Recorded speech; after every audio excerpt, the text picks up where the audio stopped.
ودلوقتي بقى معاكم فقرة ولا عجباني في التوريد الصراحة.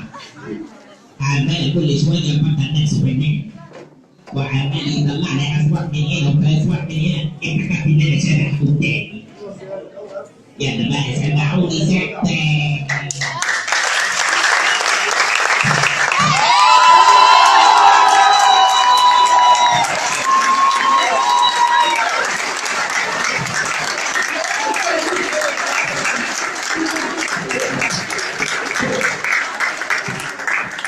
بنتي عندي وعندي رحمة. زيكم والله تعبت من الشخصية دي.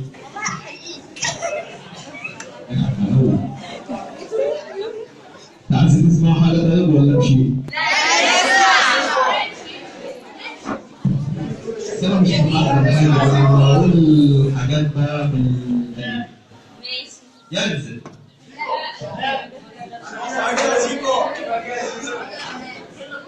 رجالة السادة طبعا.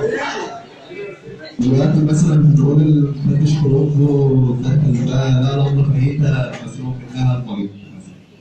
أهلا وسهلا. النهارده كانت متابعة من الأرض فايتة اللي بتاع الصلاة علشان كده كان الناس بسأل ولا حتى الله مين بيسأل ويكتب يا حموكشة أنا حموكشة. أيوه يا حلو حلو الناس ده يا حلو، احنا لازم نسأل بقى ونستفسر.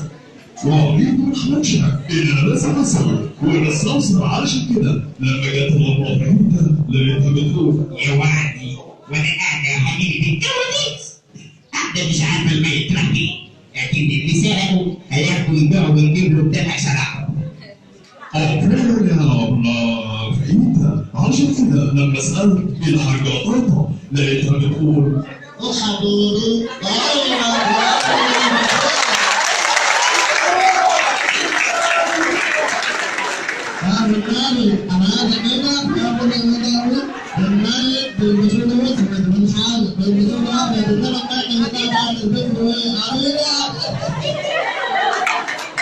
ولما سألت حاضرين اللي كانوا موجودين وسألت الأستاذ محمد صالح الليثي رد عليه وبيقول لأنه أحد عارفك مش بالإنسان ده بني آدم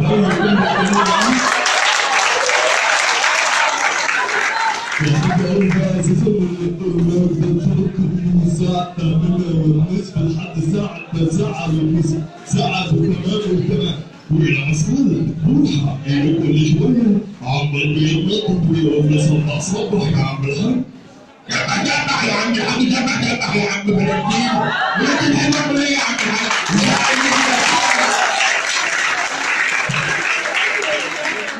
ولما سألت حوالين اللي كانوا موجودين وسألت السيد زياد رد عليه وبيقول والله يا معلنا شيخات في مصر بقت حاجة غريبة يا معلنا.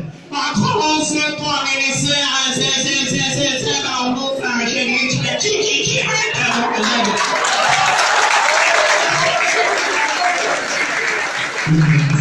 حاضرين باللي كانوا موجودين وسألت الحاج الحناوي رد عليه وبيقول وقبل كلمة حناوي هنا يا سلام، جبنا نشر وجبت لك، جبنا براميل وجبت لك أمر وقلت لك هتحنا وأنا قلت لك هتأمر. تيجي النهارده كل البيت اتشرق لما نمشي من هنا. ولما سألت حاضرين وسألت الشاعر الكبير الأستاذ هشام الجاح رد عليه وبيقول جحا شعور سحيم أنت حسب إن وطنك شد عليك صوتك حلو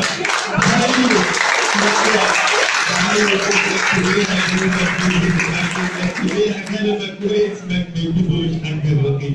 ولما سألت الفتوى بتاع الحارة الأستاذ رفاعي الدسوقي رد عليه وبيقول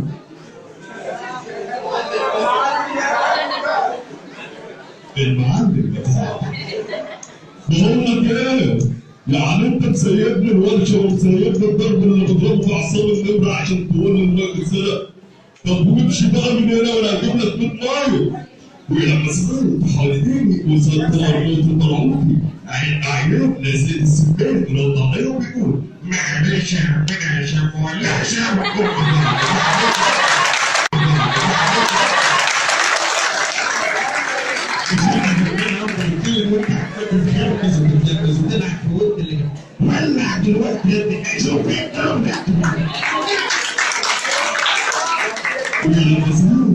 الأستاذ أبو حفيظة رد عليه ويقول اصلا الرعب سقفني كده وإيش كده يعني انا مش بقعد ارمي كتير واقول اللي قبل من القلب للقلب. انا حاسس ان انا رحت اكتر من 10 دقايق. الخلاصه بقى انا ابو حفيظه سنكبلت اسفل بلا صوت مش خلي لابانس يعلى ليش لازم نبطل تليفونات.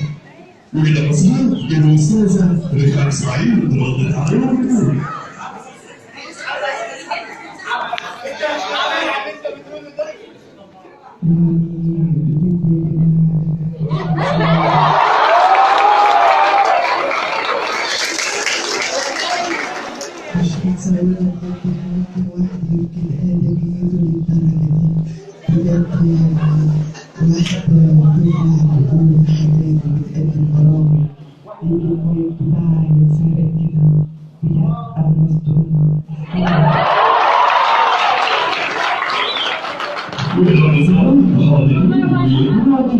وسألت بسرعة إسماعيل ياسين رد عليه ويقول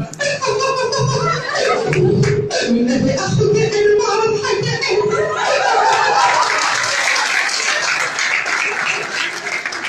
وإلى مسار الأستاذ حسن فلاحي رد عليه ويقول حلوه قوي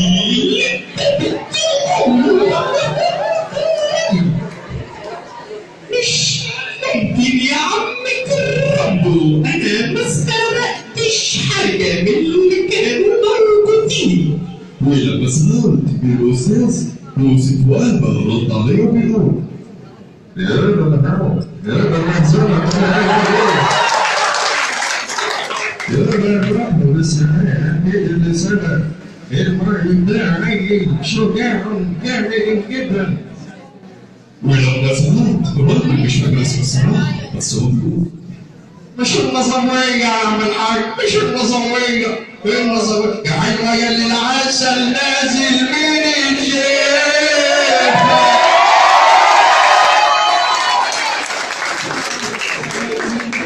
من جمال حبة هبقى في مامك وروح وديكي كل إيماني لو قلت كلمتين اسمع اسمع من الجيب.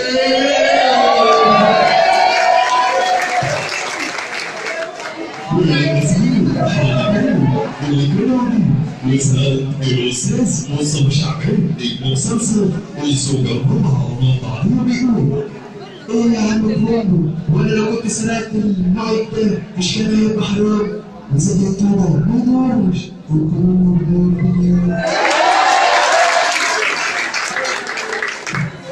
وإلى مسار الحاضرين بالإماراتي وسأل الرئيس أنور السادات رد عليه وبيقول بسم الله وباسم الأم وليشهد العالم العربي إن المايك بتاع الأبلة فهيدة اتسرق في 6 ساعات. من الزمن المايك بتاع الأبلة فهيدة فعليها بيقول الأسئلة عظيمة المفتش من الطالعين وعاد الفتش